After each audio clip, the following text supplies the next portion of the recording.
الرحیم الحمد للہ رب العالمین والعاقبۃ للمتقین والصلاۃ والسلام علی سید الانبیاء والمرسلین سیدنا و مولانا محمد وعلی آلہ واصحابہ اجمعین۔ قال اللہ تبارک و تعالی فی القرآن المجید والفرقان الحمید وَإِذْ قُلْنَا لِلْمَلَائِكَةِ اسْجُدُوا لِآدَمَ فَسَجَدُوا إِلَّا إِبْلِيسَ قَالَ أَأَسْجُدُ لِمَنْ خَلَقْتَ طِينًا۔ صدق اللہ مولانا العظیم وبلغنا رسولہ النبی الکریم۔ تمام احباب محبت سے درود پاک پڑھیے۔ الصلاۃ والسلام علیک یا سیدی یا رسول اللہ، الصلاۃ والسلام علیک یا سیدی یا حبیب اللہ، الصلاۃ والسلام علیک یا رحمۃ للعالمین وعلی آلک واصحابک یا شفیع المذنبین۔ حضرات محترم، اللہ رب العزت کے فضل و کرم سے اور حضور نبی رحمت صلی اللہ علیہ وآلہ وسلم کی نگاہ فیض کے تصدق سے ایک مرتبہ پھر درس قرآن حکیم کے اس سلسلے میں ہم حاضر ہیں، اور بلوال کی اس جامعہ مسجد غوثیہ 5 بلاک میں درس قرآن کا یہ سفر الحمدللہ 6-7 سال قبل سے شروع ہوا، اور اللہ کے خاص فضل و کرم سے آج تک جاری و ساری ہے، اور اب ہم 15ویں پارے کی 7ویں رکوع تک پہنچے،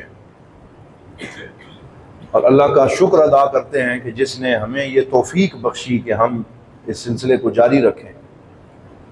اور جو اس سلسلے کو جوڑنے کا سبب بنی وہ ساری ہستیاں، وہ شخصیات، محترم رانا محمد سعید صاحب، رانا محمد فیاض صاحب اور دیگر جو ہمارے احباب ہر دفعہ اس کا اہتمام کرنے میں اپنی کاوشیں کرتے ہیں، اللہ تعالیٰ ان سب کی توفیقات خیر میں اضافہ فرمائے۔ بڑا پیارا شعر ہے جو اکثر ہم پڑھتے ہیں کہ کتنی قومیں وجود میں آئیں دہر میں خشک و تر کے رشتے سے، اور ہم نے بنیاد دوستی رکھی یاد خیر البشر کے رشتے سے، کہ ہماری اس دوستی کا جو بنیاد ہے اس میں دنیا کا لالچ نہیں ہے، کوئی مطمع نظر ایسا نہیں ہے کہ ہم کسی دنیاوی تعلق پہ جمع ہوتے ہیں۔ یہ اللہ کا فضل ہے کہ ہم ہر دفعہ فہم قرآن حکیم کے لیے جمع ہوتے ہیں، تو اللہ تعالیٰ اس محفل کو ہمارے لیے توشہ آخرت بنائے۔ حضرات محترم، ذوالقعدہ کا یہ مہینہ ہے اور اشہر حرم کا آغاز ہے۔ یہ حرمت والے مہینے ہیں ذوالقعدہ، ذوالحج اور محرم، جن میں مسلمان فریضہ حج بھی ادا کرتے ہیں، اور ان دنوں کو بڑے عقیدت اور احترام سے گزارا جاتا ہے۔ ہم دعا کرتے ہیں کہ اللہ تعالی ہمیں ان دنوں کی برکتیں نصیب فرمائے۔ اللہ تعالیٰ ارشاد فرماتا ہے وَإِذْ قُلْنَا لِلْمَلَائِكَةِ اسْجُدُوا لِآدَمَ، یہ سورہ بنی اسرائیل کی آیت نمبر 61 ہے، اور سورہ بنی اسرائیل کی یہ آخری رکوع ہیں جن میں اللہ رب العزت اس واقعے کا ذکر فرما رہا ہے کہ جب ابلیس کو بھی حکم دیا اور سارے فرشتوں کو کہ تم سارے سجدہ کرو، تو سب نے سجدہ کیا، اور یہ وہ واقعہ ہے جسے قرآن نے بار بار ریپیٹ کیا ہے۔ پہلے پارے میں بھی ہے، پھر 9ویں پارے میں بھی ہے، 7ویں میں بھی ہے، اب یہاں بھی ہے، تو جگہ جگہ پہ قرآن نے بار بار اس کو ریپیٹ کیا ہے، کیونکہ بہت سی حکمتوں کے پیش نظر اس میں بہت سارے اسباق ہیں، دروس ہیں، اور عاجزی کا درس ہے، انکساری کا درس ہے، اوبیڈینٹ بننا، اطاعت کرنا، سر تسلیم خم کر دینا، اور اس کے مقابلے میں تکبر اور غرور کا سر نیچا ہے، اور جو بھی تکبر اور غرور کرتا ہے وہ کبھی بھی منزل مراد کو نہیں پا سکتا۔ تو اس بات کو سمجھانے کے لیے ابلیس کا یہ واقعہ ذکر کرتا ہے اللہ تعالیٰ کہ ہم نے فرشتوں کو حکم دیا کہ سجدہ کرو آدم کو، سب نے سجدہ کیا سوائے ابلیس کے، اور وہ کہنے لگا اَأَسْجُدُ لِمَنْ خَلَقْتَ طِينًا، کہ کیا میں اسے سجدہ کروں جسے تو نے مٹی سے پیدا کیا۔ تین جو ہے یہ مٹی کو کہتے ہیں، جب اسے پانی کے ساتھ گون دیا جائے تو اس کو طین کہا جاتا ہے۔ تو تو نے ایک عام مٹی سے تو نے، جسے کیچڑ کہا جاتا ہے، طین اور کیچڑ کا معنی ایک ہے کہ جو کیچڑ ہے اس سے تو نے انسان کو پیدا کیا، میں اسے کیوں سجدہ کروں؟ تو اس نے اپنے عناصر تخلیق کو دیکھا کہ مجھے تو آگ سے پیدا کیا اور اسے مٹی سے پیدا کیا، اور اس وجہ سے اس کی گردن میں سریا آ گیا اور وہ تکبر کرنے لگا۔ تو اللہ تعالیٰ ارشاد فرماتا ہے کہ قال ارأیتک ھذا الذی کرمت علی،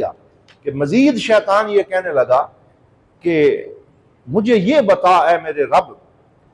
کہ جس کو تو نے مجھ پر فضیلت دی ہے، لئن اخرتنی الی یوم القیامہ، تو اس فضیلت کی وجہ کیا ہے، یہ کیوں تو نے فضیلت دی ہے؟ نعوذ باللہ۔ تو اللہ کے فیصلے پر اس نے اعتراض کیا اور کہنے لگا کہ اسے کیوں میرے اوپر فضیلت دی ہے؟ اب اگر تو مجھے مہلت دے قیامت تک کے لیے، لَأَحْتَنِكَنَّ ذُرِّيَّتَهُ، تو میں اکھیڑ پھینکوں گا جڑ سے اس کی نسل کو، یعنی میں اس کی نسل کو کبھی بھی ٹکنے نہیں دوں گا، کبھی بھی تیری بارگاہ کا قرب نہیں پانے دوں گا، کبھی منزل مراد تک نہیں پہنچنے دوں گا، بلکہ میں بھٹکاؤں گا اور جڑ سے اکھیڑوں گا اور ڈی ٹریک کروں گا اس آدم کی اولاد کو۔ اور آگے خود ہی کہنے لگا الا قلیلا۔ تو مفسرین بھی فرماتے ہیں کہ اتنا پتہ شیطان کو بھی تھا جب وہ یہ عزم کر رہا تھا کہ میں انہیں بھٹکاؤں گا اور انہیں راندہ درگاہ کروں گا، تو اسے پتہ تھا کہ سب پہ میرا زور نہیں چلے گا، بلکہ کچھ ایسے ہوں گے جو میری ساری سازشوں کے باوجود اپنے رب کی بارگاہ میں جھکتے رہیں گے اور وہ کبھی بھٹک نہیں سکیں گے۔ تو کہنے لگا الا قلیلا، سوائے چند افراد کے سب پہ میرا زور چل جائے۔ تو اللہ تعالیٰ نے ارشاد فرمایا اذهب، تو جا، فمن تبعک منہم، بس جس نے تیری پیروی کی، فإن جہنم جزاؤکم جزاء موفورا، تو پھر ہم اسے جہنم اس کی سزا بنائیں گے اور پوری سزا اس کو دیں گے جو تیری راہ پہ چلے گا، جو تیری بات پہ کان دھرے گا۔ حضرت امام غزالی علیہ الرحمہ فرمایا کرتے تھے کہ حضرت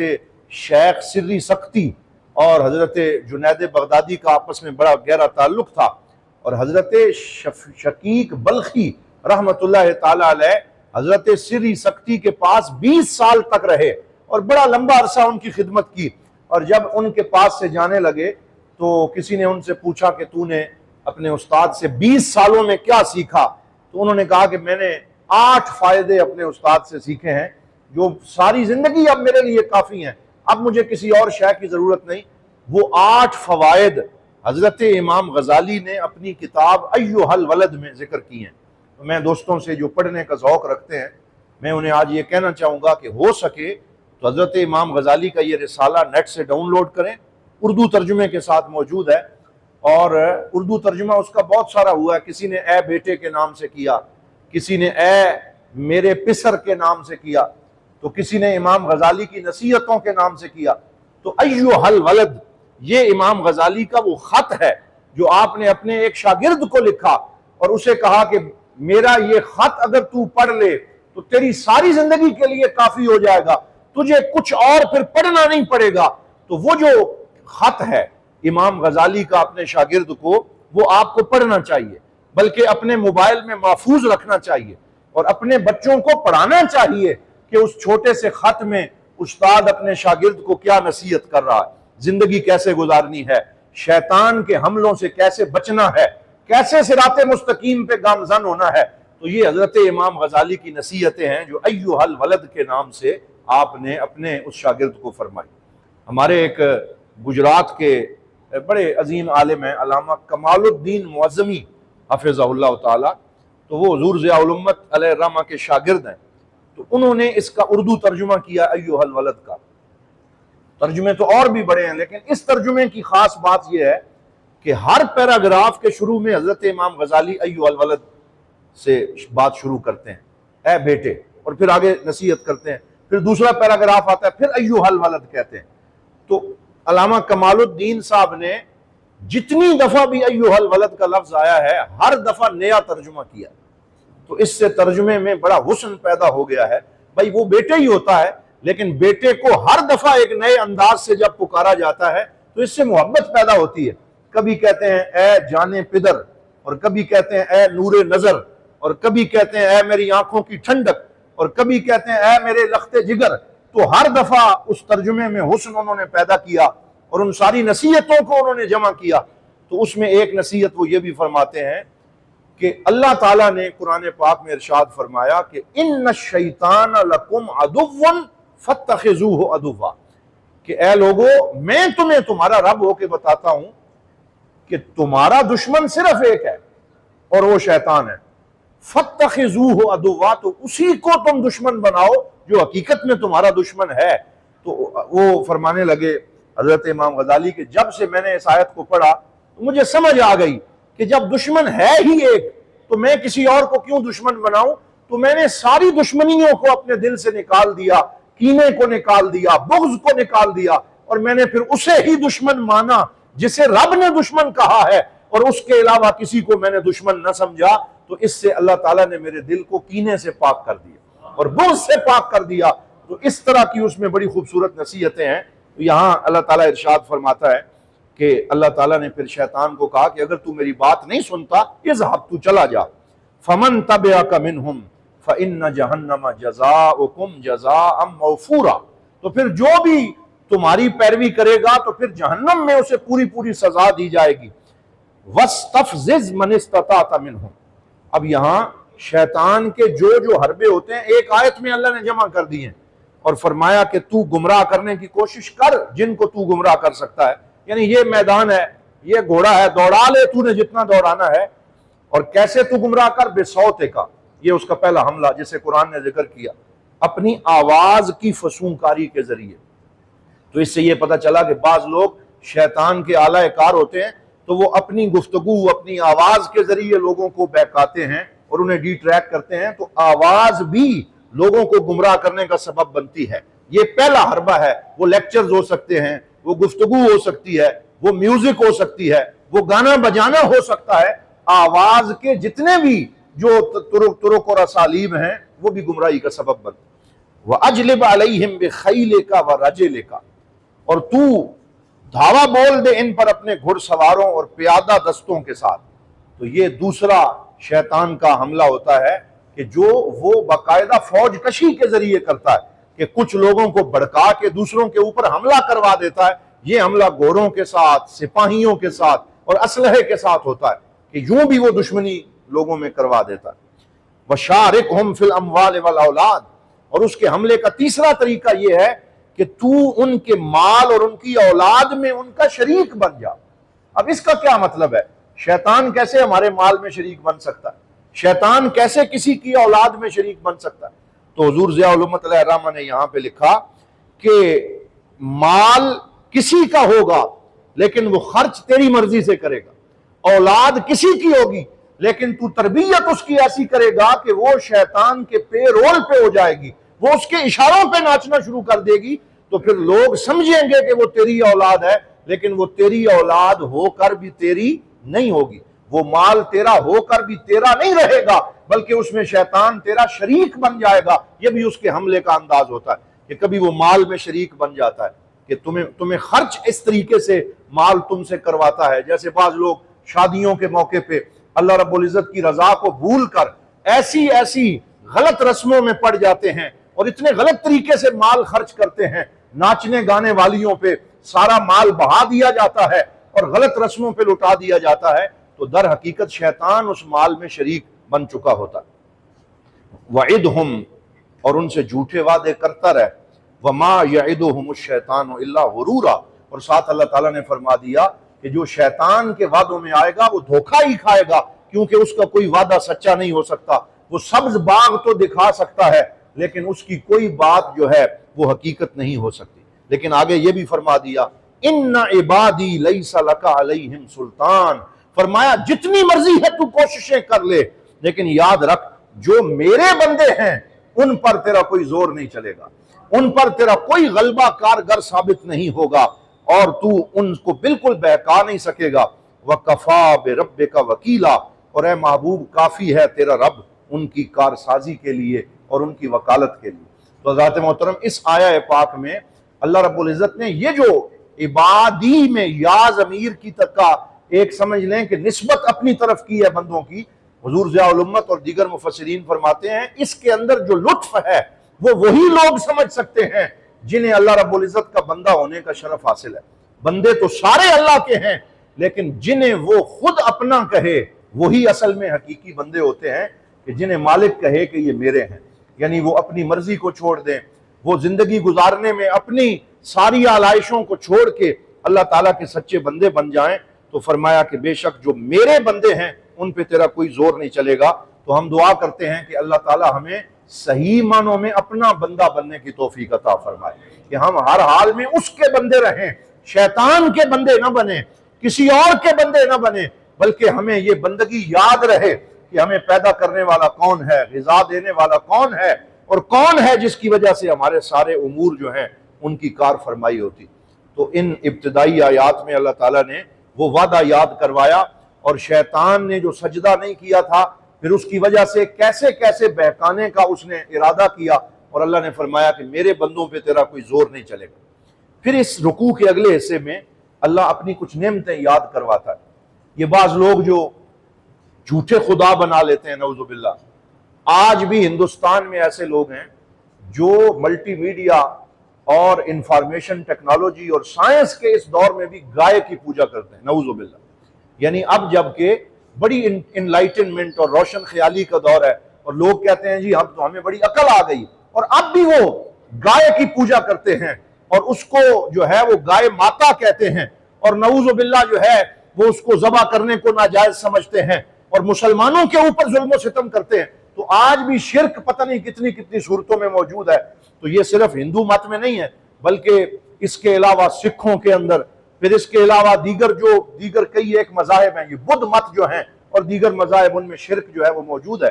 تو اللہ تعالیٰ نے یہاں فرمایا کہ یہ جتنے مشرک ہیں جب تک خشکی میں ہوتے ہیں تو یہ اپنے شرک میں لگے رہتے ہیں، لیکن ایک وقت ایسا بھی آتا ہے کہ شرک کے باوجود ان کو اپنے جھوٹے خدا یاد نہیں رہتے، بلکہ ان کے دل سے مجبوراً میرا نام نکلتا ہے اور یہ مجھے پکارنے پہ مجبور ہو جاتے ہیں. وہ کون سی وقت ہے؟ فرمایا جب تم سمندر پہ سفر کر رہے ہوتے اور تم کشتی میں سوار ہوتے ہو اور عین بیچ سمندر میں کشتی اچکولے کھانے لگتی ہے اور طوفان باد و بارہ آتا ہے اور موت تمہیں اپنی نگاہوں کے سامنے نظر آتی ہے. تو فرمایا وہاں کوئی کافر ہو، کوئی مشرک ہو، کوئی بدھ مت کسی مذہب سے تعلق رکھتا ہو، وہاں سارے آسمان کی طرف دیکھ کے مجھے پکارتے ہیں اور اپنے جھوٹے خداؤں کو بھول جاتے ہیں. تو بتاؤ مجھے کہ سمندر کی طغیانی سے تمہیں بچانے والا کون ہے؟ سمندر کی طغیانی سے تمہیں بچانے والا کون ہے؟ تو تمہارا دل پکار کے کہے گا وہ اللہ ہے، وہ رحمان ہے، وہی ہے جس نے اس سمندروں کے اوپر پورا کنٹرول جو ہے وہ عطا فرمایا. تو حضرات محترم فرمایا ربکم الذی یزجی لکم الفلک فی البحر، تمہارا رب وہ ہے جو چلاتا ہے تمہارے لیے کشتیوں کو سمندر میں،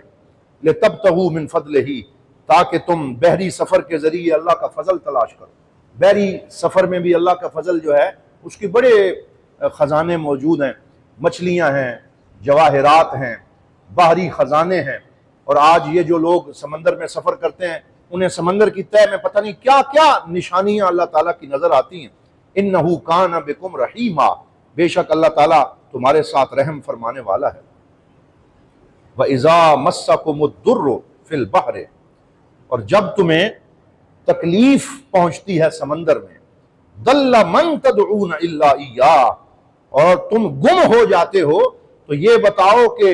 تم کسے وہاں پکارتے ہو، کس کو آواز دیتے ہو؟ الا ایاہ، سوائے اس رب کے وہاں تمہیں کوئی اور یاد نہیں رہتا. فلما نجاکم الی البر اعرضتم، لیکن جب تم خشکی پہ آتے ہو، جو ہی کنارے لگتے ہو، جو ہی ساحل مراد پہ پہنچتے ہو، جو ہی کشتی سے اترتے ہو، تو اعرضتم، پھر سے تم سرکشی شروع کر دیتے ہو، پھر سے روگردانی کر لیتے ہو. وکان الانسان کفورا، بے شک انسان بڑا ناشکرا ہے اور بہت زیادہ جو ہے وہ ناشکری کرنے والا ہے. یہ ایک لطیفہ بھی بنا ہوا ہے کہ کوئی بندہ تھا اور وہ سمندر میں تیر رہا تھا، اور جب اسے غوطے آنے لگے تو وہ کہنے لگا کہ یا اللہ اگر میں صحیح کنارے لگ گیا تو میں جو ہے وہ تیری بارگاہ میں چاولوں کی دیگ پیش کروں. چاولوں کی دیگ نیاز میں دوں گا. تو کہتے ہیں کہ جو ہی وہ ساحل مراد پہ لگا اور اس نے سمجھا کہ اب میں کنارے لگ گیا ہوں، تو آسمان کی طرف دیکھ کے کہنے لگا کیڑی دیگ ہے جی، کیڑی دیگ. تو فوراً اس کو دوبارہ سمندر نے پکڑ لیا اور پھر پانی کے اندر اس کو ہچکولے آنے لگے. تو وہ کہنے لگا کہ میں تو یہ پوچھ رہا تھا کہ میٹھی دینی ہے یا نمکین دینی ہے. یعنی فوری طور پہ اس نے اپنا بیان بدل لیا. یہ بات ہے تو ہنسنے والی، لیکن یہاں قرآن کی اس تفسیر کی روح میں یہ سینیریو اس لیے ذکر کر رہا ہوں کہ لوگوں کی یہی کیفیت ہوتی ہے کہ جب وہ مشکل میں جکڑے جاتے ہیں پھر اللہ کو پکارتے ہیں، پھر رونا بھی یاد آتا ہے، پھر دعا بھی یاد آتی ہے، پھر اللہ تعالیٰ کی بارگاہ میں بہت جھولی پھیلاتے ہیں. لیکن جو ہی خوشی نصیب ہوتی ہے تو خوشی میں پھر بھول جاتے ہیں، نہ خدا یاد رہتا ہے، نہ خدا کی ساتھ وفا یاد رہتی ہے، اور پھر انسان جو ہے وہ غفلت کا شکار ہو جاتا ہے. تو اللہ تعالیٰ نے اس چیز کو قرآن پاک میں ارشاد فرمایا، اور بالکل دیکھیں کہ وہی بات فرمائی کہ افامنتم ان یخسف بکم جانب البر، کہ خشکی میں آ کے اللہ کو بھولنے والو اس بات سے تم بے خوف ہو گئے ہو کہ اگر اللہ چاہے تو یہی خشکی جو ہے یہ زمین دھنس جائے اور تم اچانک نیچے جا گرو اور زندہ درگور کر دیے جاؤ. جس طرح سمندر پہ اللہ کی بادشاہی ہے اسی طرح خشکی کے اوپر بھی اللہ کی بادشاہی، خشکی بھی اسی کی، سمندر بھی اسی کے. تو فرمایا او یرسل علیکم حاسبا، یا اولے برسانے والا بادل تمہارے اوپر برسنا شروع ہو جائے، پھر تمہیں کون بچائے. ثم لا تجدوا لکم وکیلا، پھر بھی تمہارا کوئی کارساز نہیں ہوگا. ام امنتم ان یعیدکم فیہ تارۃ اخری، یا پھر تم اس بات سے بے خوف ہو گئے ہو کہ پھر دوبارہ اللہ تمہیں کسی بہانے سے سمندر میں لے جائے. فیرسل علیکم قاصفا من الریح، اور وہاں پھر ہوا کے طوفان میں تمہیں جکڑ لے. فیغرقکم بما کفرتم، اور تمہارے کفر کی وجہ سے تمہیں دوبارہ غرق کر دیا جائے. تو یہ دیکھیں کہ کتنے خوبصورت انداز میں مثالیں دے دے کر اللہ تعالیٰ نے بندہ مومن کو اور انسان کو سمجھایا ہے کہ بادشاہی اسی کی ہے، اختیار اسی کا ہے، اقتدار اسی کا ہے، اور اس کائنات میں مرضی اسی کی چلتی ہے. لہٰذا بندہ مومن کو یہ چاہیے کہ سر جھکا کے اپنے رب کا پکا بندہ بن جائے اور اپنی زندگی کے تمام امور میں اسی سے جو ہے وہ رہنمائی حاصل کرے. آگے ایک آیت ہے جو سورہ بنی اسرائیل کی آیت نمبر 70 ہے،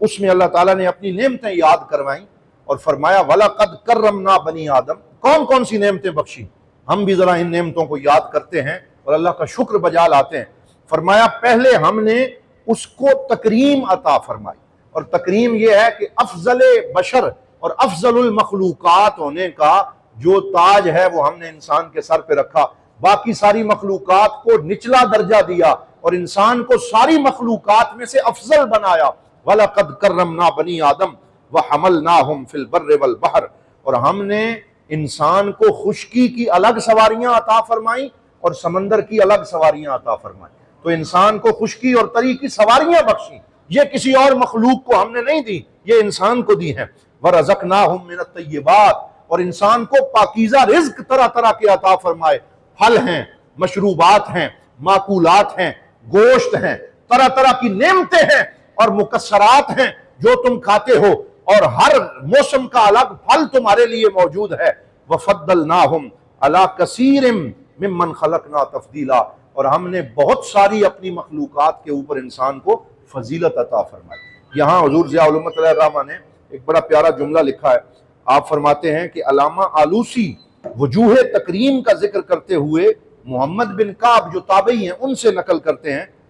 کہ بجعل محمد منہم صلی اللہ علیہ وسلم، فرمایا انسان کو بڑی عزتیں عطا فرمائیں،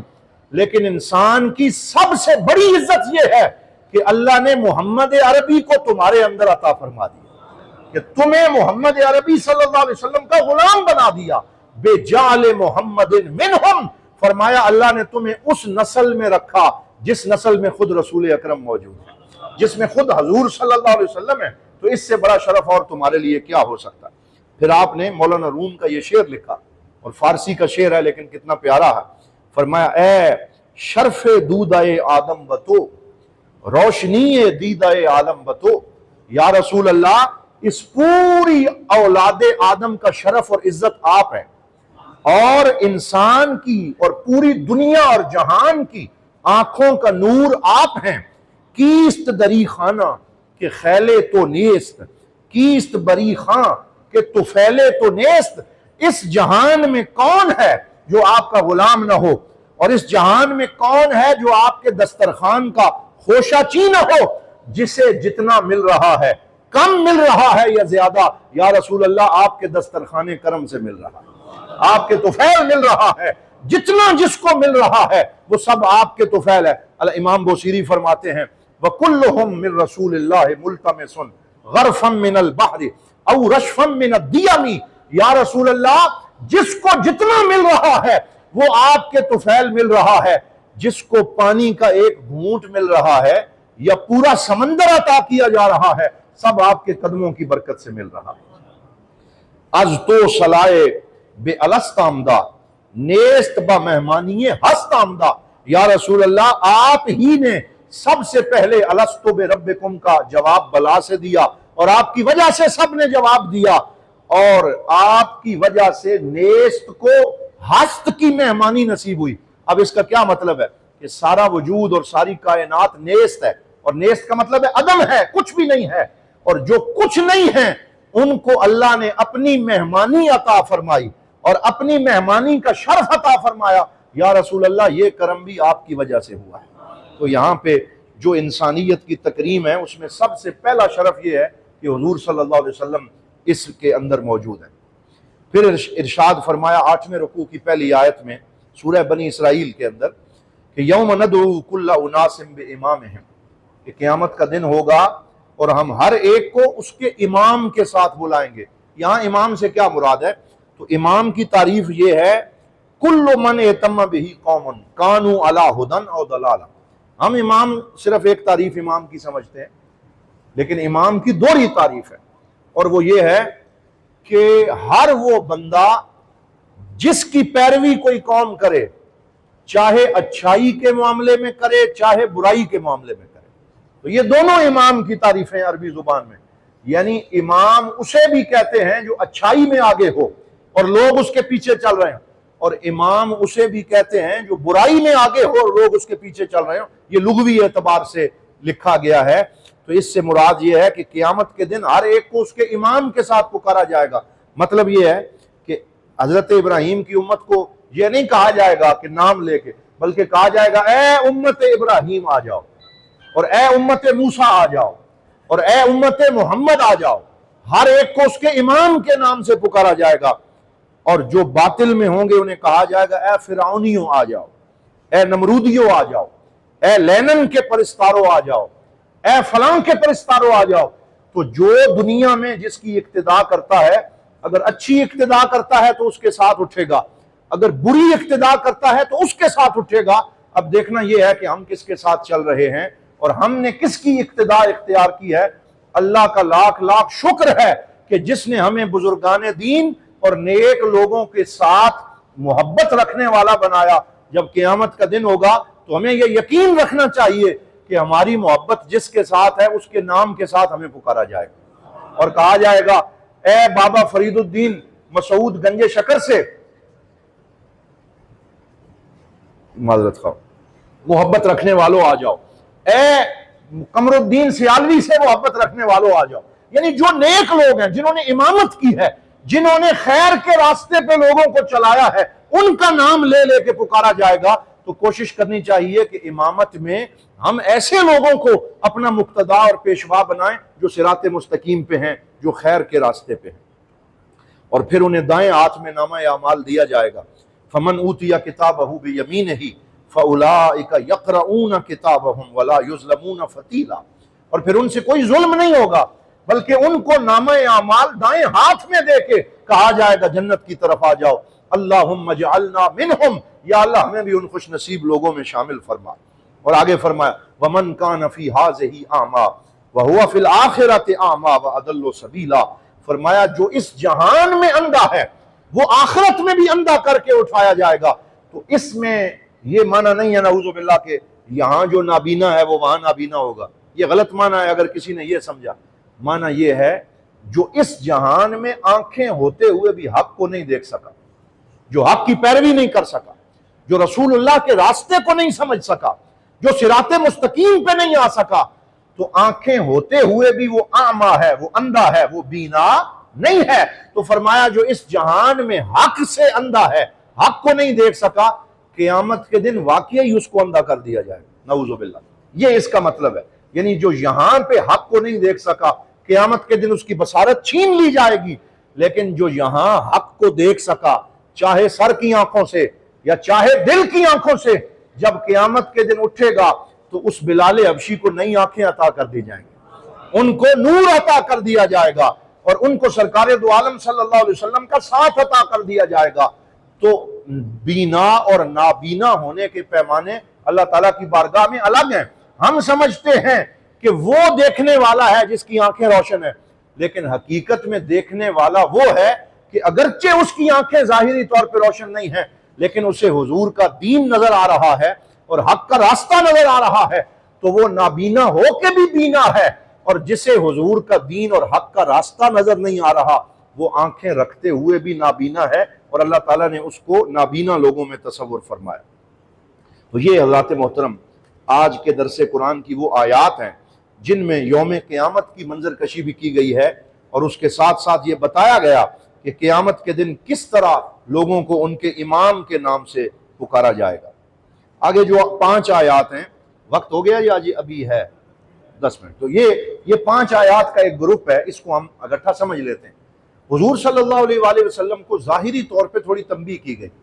بعض لوگ جو آداب رسالت سے آشنا نہیں ہیں، جب اس طرح کی آیات کا ترجمہ کرنے لگتے ہیں تو وہ بھٹک جاتے ہیں، صحیح ترجمہ نہیں کر پاتے۔ مثلا ایک وہ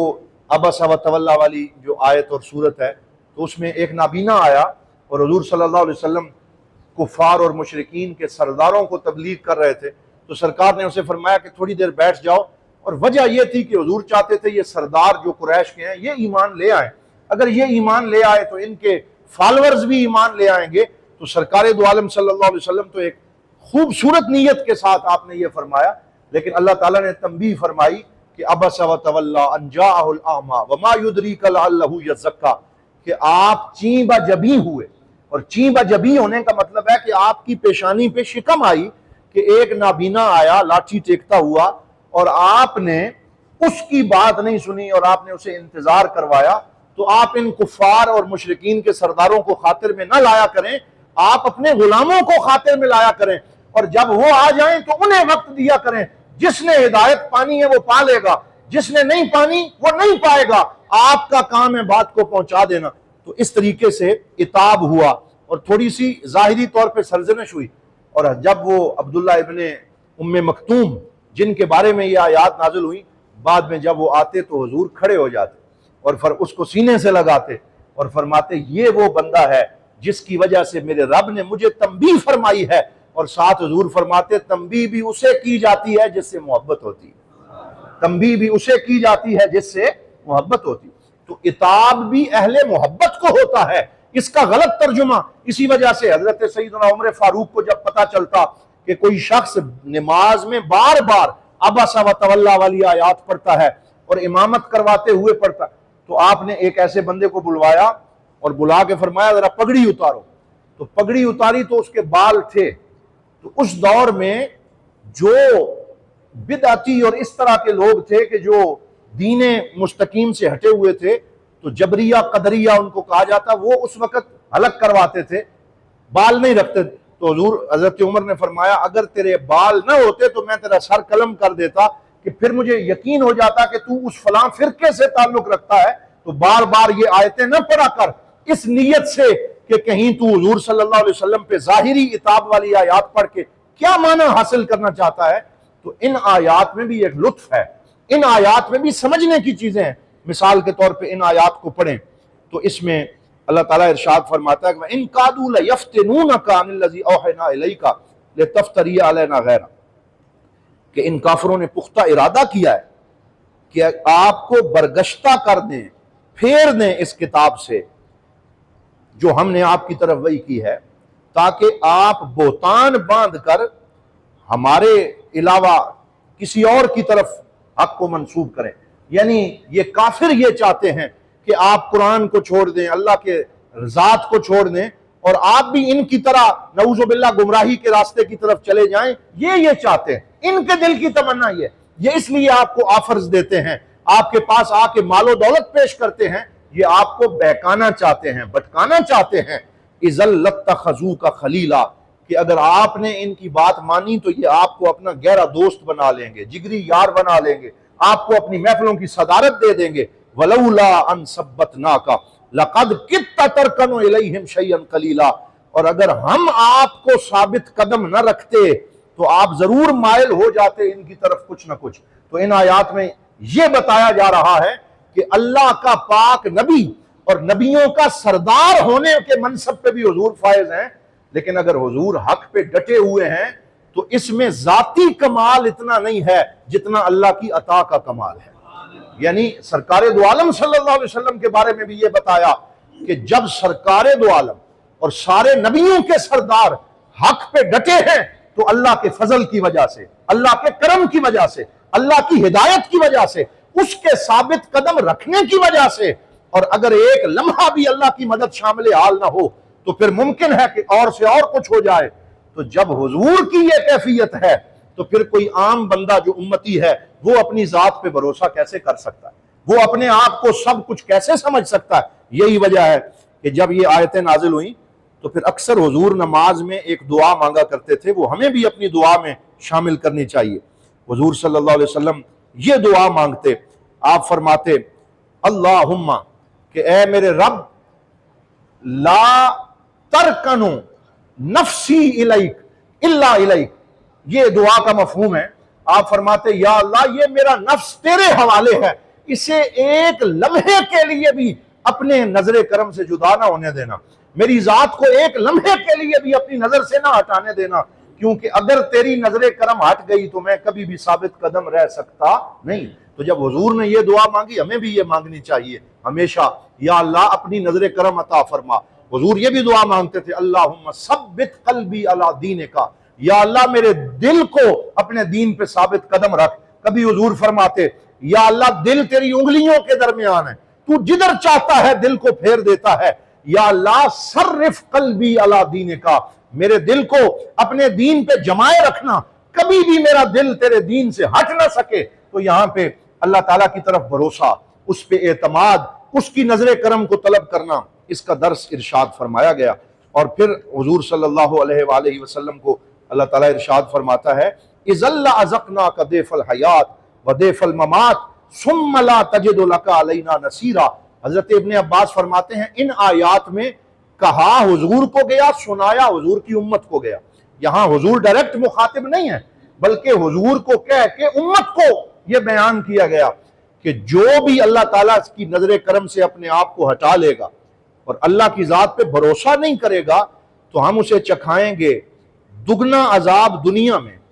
اور دگنا عذاب موت کے بعد،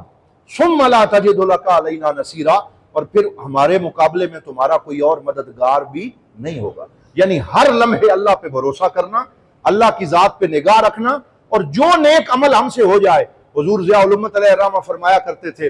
کہ جب بھی تم سے کوئی اچھائی کی توفیق تمہیں نصیب ہو، کوئی خیر کا کام تم کر لو، کوئی مدرسہ چلا لو، کوئی درس قرآن دے لو، کوئی خیر کا کام تم کر لو، تو فرمایا فوراً اس کے بعد یہ دعا کیا کرو۔ یہ دعا یاد ہے، قرآن میں ہر بندے اس کو پڑھتا ہے، ربنا تقبل منا انک انت السمیع العلیم وتب علینا یا مولانا انک انت التواب الرحیم۔ یعنی انسان کے دل میں کہیں اپنے بارے میں کوئی خواہش اور اپنے بارے میں کوئی بڑائی کا خیال پیدا نہ ہو جائے، فوراً یہ کہا کرو اے میرے رب ہمارے اس عمل کو تو قبول فرما۔ اگر تو قبول فرمائے گا تو یہ عمل درست ہوگا، ورنہ کوئی اس عمل میں چاشنی اور نور پیدا نہیں ہوگا۔ ربنا تقبل منا انک انت السمیع العلیم، تو ہی سننے والا اور جاننے والا ہے، وتب علینا، اور ہمیں معاف فرما، ہماری توبہ کو قبول فرما، انک انت التواب الرحیم، بے شک تو ہی توبہ قبول کرنے والا ہے، بخشنے والا ہے، رحم فرمانے والا ہے۔ تو ان آیات بینات میں بڑی خوبصورتی کے ساتھ توکل علی اللہ کا درس دیا، اللہ کی ذات پہ بھروسے اور اعتماد کا درس دیا، اپنے رب سے ہمیشہ جڑے رہنے کا درس دیا کہ سجدہ کرتے ہوئے، زندگی کا کوئی بھی عمل کرتے ہوئے ہمیشہ اپنے رب سے مانگتے رہو۔ بڑے بڑے بھٹک گئے، بڑے بڑے آئے اور راندے درگاہ کر دیے گئے، وہ پنجابی میں کہتے ہیں ان عملہ دا تو نہ مان کری، اتھے رہ گئیاں بڑیاں بڑیاں، یہاں تو بڑے بڑے جو ہیں وہ ڈبو دیے گئے۔ کبھی بھی اپنی ذات کے اوپر ایک لمحے کے لیے بھروسہ نہ کرنا، بلکہ یہ کہنا یا اللہ میں تو کچھ بھی نہیں ہوں، انکار ذات کرنا، عجز و انکساری کا اظہار کرنا، اور یہ کہنا جو خیر ہے وہ تیری طرف سے، جو شر ہے وہ میری طرف سے، یا اللہ اپنا کرم کرتے ہوئے میرے اعمال کو قبول فرما۔